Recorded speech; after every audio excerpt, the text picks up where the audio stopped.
In this clip, we're going to apply the mask to our tree. So here we are back in Zbrush, and I've imported the tree here. And if you find a file called the lesson 5 start, you will find this tree already imported, or you can import your own. So here we got the tree, and I have finished all the UVing, so all the parts of the tree are fully UV'd now. And we're now ready to apply the mask. So I'm going to go into Alpha, going to click Import, and I'm going to go and import the tree Alpha here. So let's make sure that we have all the trees separated. Now, whenever you work with trees, you will always end up having it to be the same kind of mesh. But for the start here, I want to work on each piece individually. So what I'm going to do is I'm going to click Auto Groups. I'm going to go to Subtools, and I'm going to go Split, Group Split. And now I have each one of my shapes separately. So let's start with the big one here. I'm going to solo it out.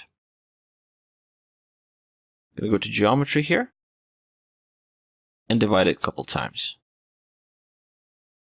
I'm going to delete lower because I won't need that. I'll be working with Dynamesh mostly. And I'm going to go into Masking, Mask by Alpha, and click Mask by Alpha. So now I have our alpha projected onto the mesh the way we UV'd it. So first thing, as you noticed, it's inverted, so we got the wrong thing selected. So I'm just going to hold Control and click outside to invert. And another thing is, I'm noticing this now, but it's quite a bit too sharp. So I'm just going to go and hold Control and click on any of the masked areas a few times. So each time you click, it will soften the mask a little bit. That's perfect. So next thing I'm going to do is I'm going to store a morph target. So I'm going to go here and click Store Morph Target. Or you can do it over here, Morph Target, Store Morph Target. And next thing I'm going to do is I'm going to go into Deformation. I'm going to click Inflate, and I'm just going to drag it down a little bit. I'm actually going to go a little bit extreme here, so around 10. And as you can see, we have a nice tree pattern already. So I'm just going to go ahead and deselect this piece, the mask. And in the brush section, I'm going to find Morph Brush. And what Morph Brush does is it blends between two morph targets. So as you can see, the end of the tree looks kind of odd, more like a drill bit. So I'm going to decrease the intensity here. And just going to gently get rid of the pattern here at the end. And also I'm going to go into the deeper areas where it's a little too much. And just going to nicely get rid of that a little bit here. So that looks pretty good. I'm going to go into my deformation here, and I'm actually going to crank the polish up to the maximum here. Nice polish here, so it all looks nice and smooth. It looks perfect. I'm just going to unhide everything else here.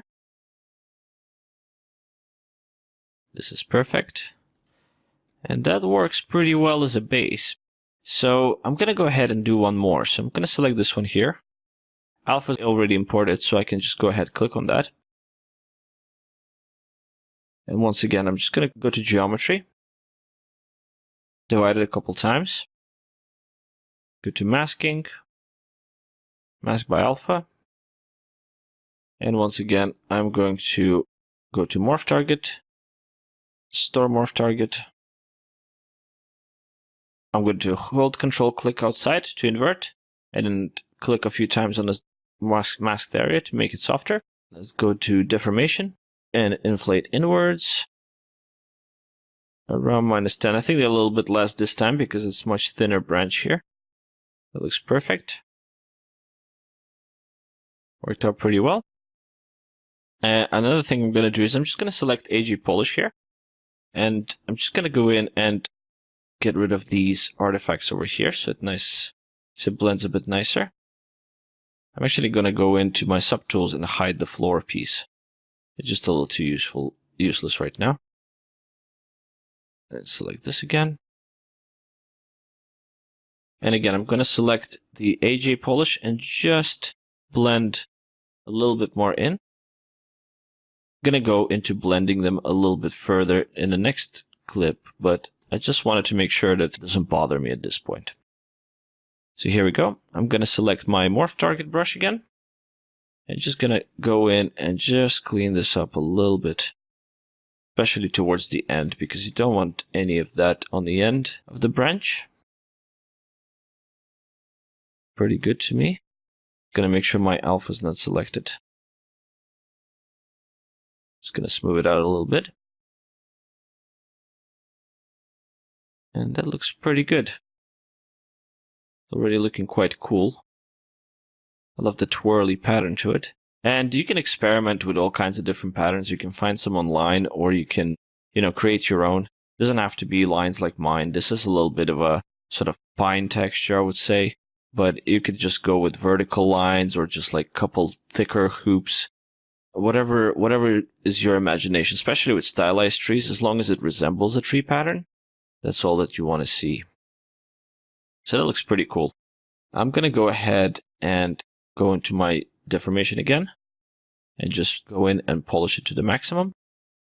And all the polish does, it basically smooths out the flatter areas and keep the sharper areas a little bit crisper. And it kind of keeps the shape, but in the same time gets rid of some of the unnecessary artifacts. That looks pretty good. So I'm going to go ahead and actually finish up the rest of the tree. And the next clip, we're going to start and actually sculpt the tree a little bit.